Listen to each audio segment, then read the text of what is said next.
Hello everyone, once again welcome to the channel history with Himanshu.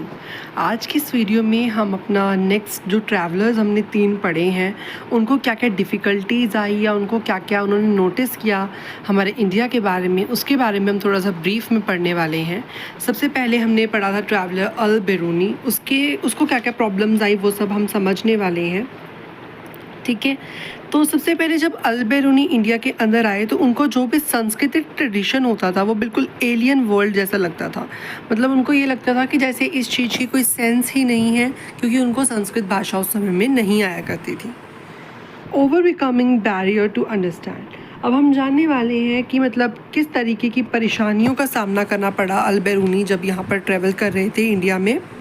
Problem faced by Al Biruni while writing book, कि जब उन्होंने book लिखी India के ऊपर, जो उनकी बुक जिसकी बुक का नाम था किताबुल हिंद, जब अल बेरूनी ने वो किताब लिखी तो उसको क्या क्या problems I.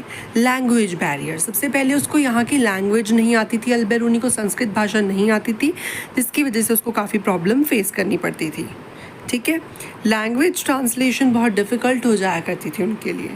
Difference between religious practices in his country और इंडिया इज़ डिफरेंट।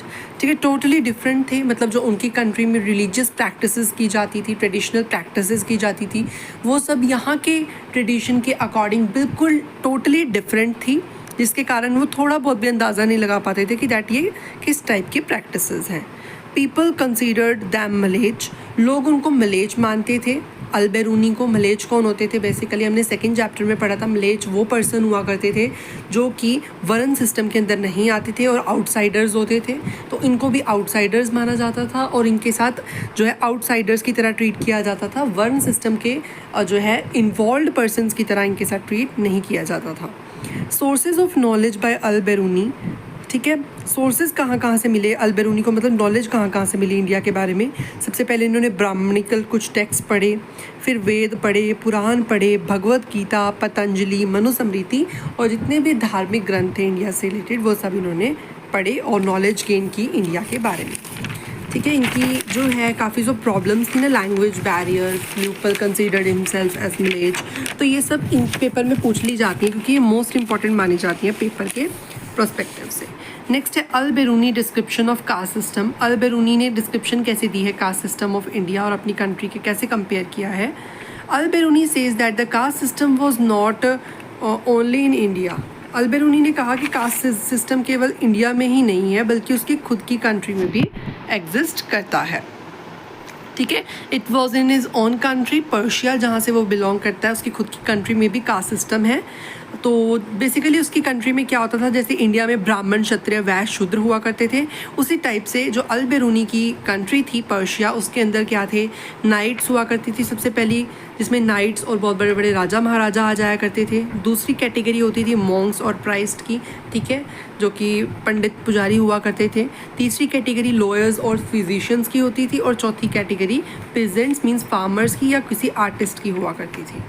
ठीक है, नेक्स्ट है in Islam there was no such categories but there was only difference in practices of डिक्स और वर्शिप, डाइटीज़ और वर्शिप।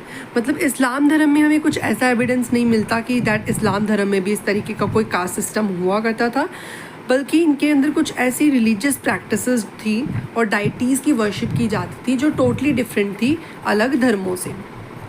ठीक है, the cold that Chandals condition status was not good. अब जो अल बेरूनी थे उन्होंने ये भी बताया कि जिस समय में वो इंडिया में आए तो उस समय में चंडाल नाम की एक कैटेगरी एग्जिस्ट करती थी, जो हमने चैप्टर, हाँ ठीक है, कास्ट वाले चैप्टर में पढ़ा था, 3rd और 4th में भी। ठीक है, उसमें पढ़ा था हमने कि चंडाल्स की कंडीशंस बहुत बुरी थी। फाजियान और जो हमारे एक और ट्रैवलर थे उन्होंने भी इसके बारे में लिखा था कि चंडाल्स की कंडीशन बहुत बुरी थी, और अल बेरूनी ने भी सेम पॉइंट को हाईलाइट किया है। They can also be pure, उन्होंने कहा कि चंडाल भी प्योर हो सकते हैं।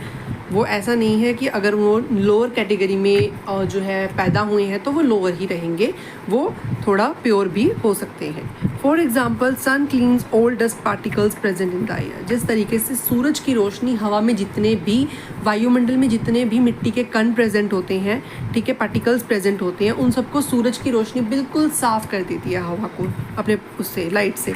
ठीक है, उसी प्रकार से चंडाल्स भी हमेशा के लिए पॉल्यूटेड नहीं हुए हैं, चंडाल्स भी प्योर हो सकते हैं। इस टाइप की डिस्क्रिप्शन हमें अल बेरूनी ने दी अबाउट चंडाल्स। नेक्स्ट है Ibn Battuta and excitement of unfamiliar.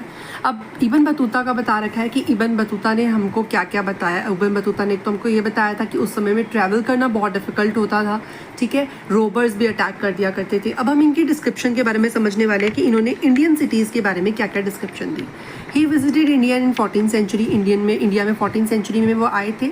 सबसे पहले वो चाइना भी गए, पूरा साउथ इंडिया उन्होंने इंडिया का एक्सप्लोर करा, बहुत सारे होली श्राइन्स के पास भी वो गए और उन्होंने बहुत सारी नॉलेज ली अलग अलग चीज़ों के बारे में, अलग अलग तरह के पीपल से मिले।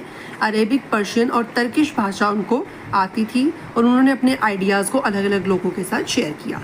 फिर उन्होंने कोकोनट और पान की डिस्क्रिप्शन बहुत ही ब्यूटीफुल मैनर में दी, ठीक है। क्या बताया उन्होंने, इबन बतूता ने क्या कहा कि कोकोनट क्या है, just looking like a date palm. Date palm का एक ट्री होता है, उसकी जैसा उसको सेम टू सेम लगता था कि कोकोनट का ट्री डेट पाम जैसा लगता है।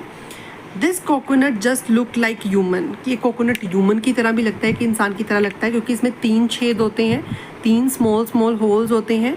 एक 2 तो ऐसे लगता है जैसे इसकी आँखें हों किसी इंसान की और एक मुँह हो।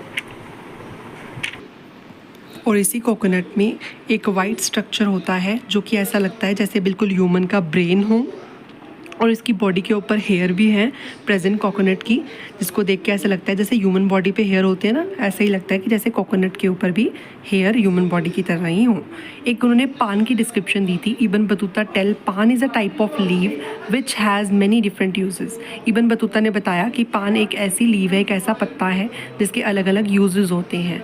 Sometimes it will be use as mouth freshener, कई बार इसका इस्तेमाल एज अ माउथ फ्रेशनर किया जाता है, एंड कई बार इसका इस्तेमाल कुछ मेडिसिन को बनाने के लिए फॉर अ मेडिकल पर्पस भी किया जाता है। इस वीडियो में इतना ही, बाकी हम अपने नेक्स्ट वीडियो में कवर करेंगे। Thank you so much for watching. अगर आपको वीडियो अच्छी लगी हो, वीडियो को लाइक करें, चैनल को सब्सक्राइब करें। Thank you so much for watching.